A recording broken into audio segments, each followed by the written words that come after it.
Assembly video for our hand crank desk frame. Assemble the legs.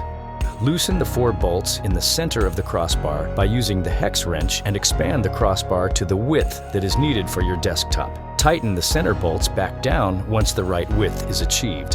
Attach the legs in the orientation shown here to the crossbar using the provided bolts.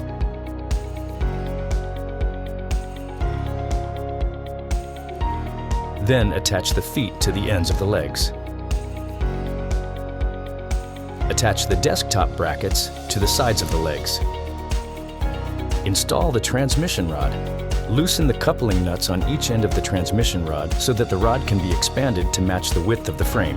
Attach the matching end to the adapter on the left leg, then tighten the set screw to secure them together. Insert the other end of the rod into the right leg, then tighten the knobs on the rod back down again to lock the width in position.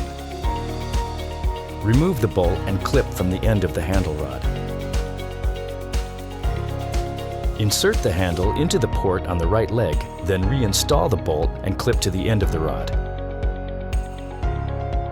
Install the desktop. Attach the frame to the tabletop using the desk mounting screws. Use desktop mounting screws to secure the hand crank and hand crank holder to the desktop.